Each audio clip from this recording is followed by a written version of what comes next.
I'm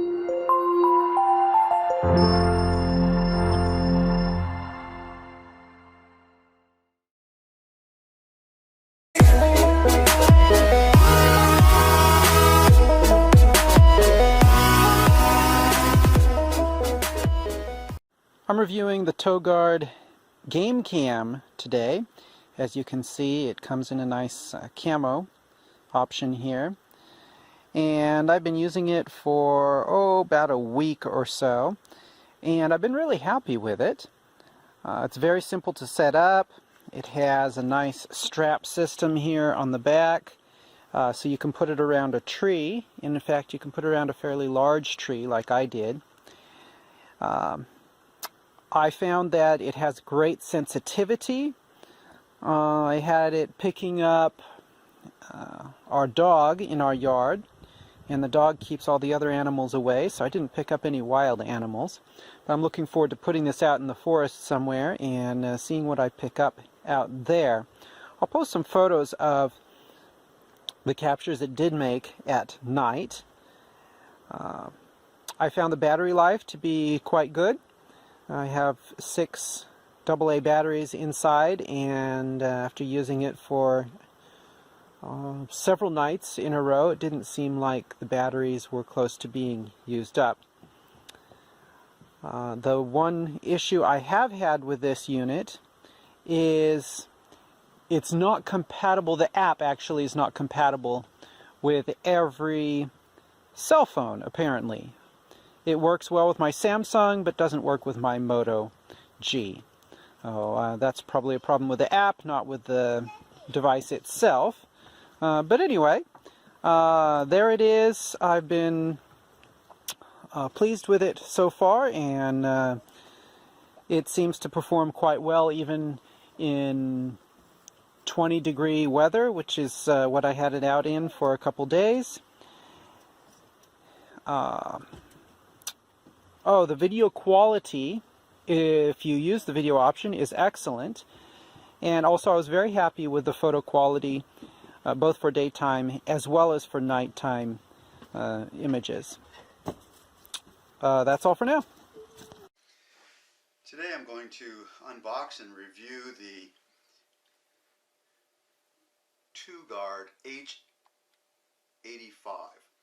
The primary feature in this trail cam that I'm attracted to is the Wi-Fi.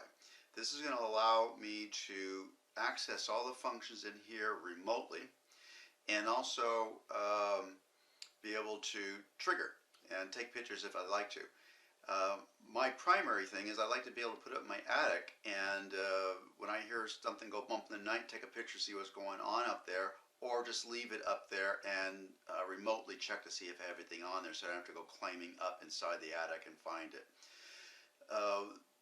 The company puts this together so that you can put this up into a tree that's a little inaccessible and be able to access things every now and then without having to climb that tree again. That's their primary reason for putting this together, and it works really well. I'll give you a little bit of a spoiler.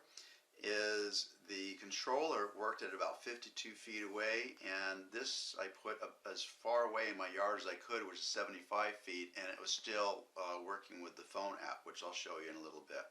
So let's see what we have inside with the box as it comes.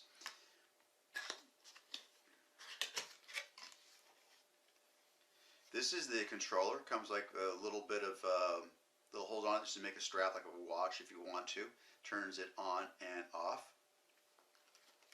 Get all the proper information from here, and a somewhat slim though adequate booklet than I'm used to get here, but it's only in the one language. That may be the reason why it's on the thinner side, but it really goes into enough detail so you understand how the camera works. Here's a little mounting bracket. You use a security camera, mostly indoors. It even comes with little drywall screw retainers, anchors. And then here's our camera. We'll set it aside. And you get a strap for putting it around a tree using these mounting lugs here. and a USB cable. See the unit opened up, handy little pull string. Put your 8 batteries on this side here. There's also a auxiliary for using an external battery here. Nice size screen, and also the buttons. This is one of my favorite things about some of these cameras that use real buttons versus like a membrane across here. The membrane may be more waterproof, but I like the way that real buttons work. So let's turn this into the setup mode. And you can see how bright the screen is here. And when we get into the menu, it gives us several options here. One of the things that I didn't pick up on is that there are several screens that you can go through here. And in addition to each one of those screens is you go up and down using this button here also. So don't forget to do that function also. The camera is a frame of a field of view of about 80 degrees, and these detectors give about 120 degrees of detection. The sensor is a 1/3 inch 20 megapixel sensor, which gives you photos of 20 megapixels, 16 megapixels, 12 megapixels, 8, 5, 3, and 2 megapixels.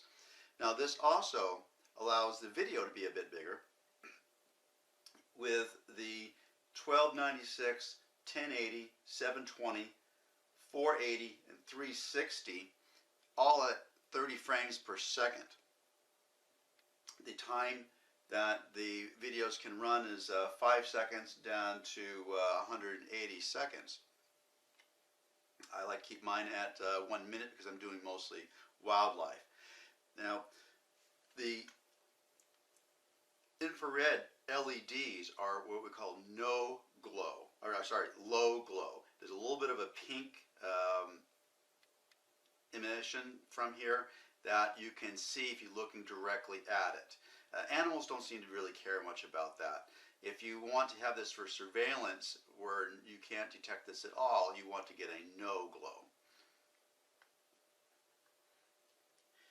The Wi-Fi function allows you to initiate the Wi-Fi and going through a phone app.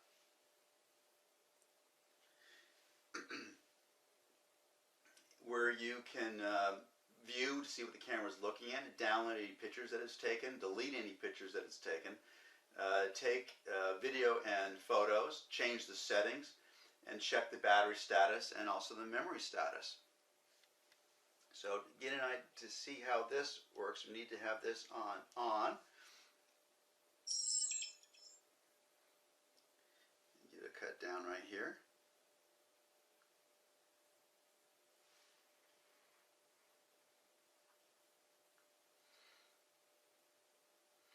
And you see the picture of my carpet. And that's going to change here. Can't see too much there. Here's my skylights. And through here is, you can see the settings for all the different things that you can do with the camera.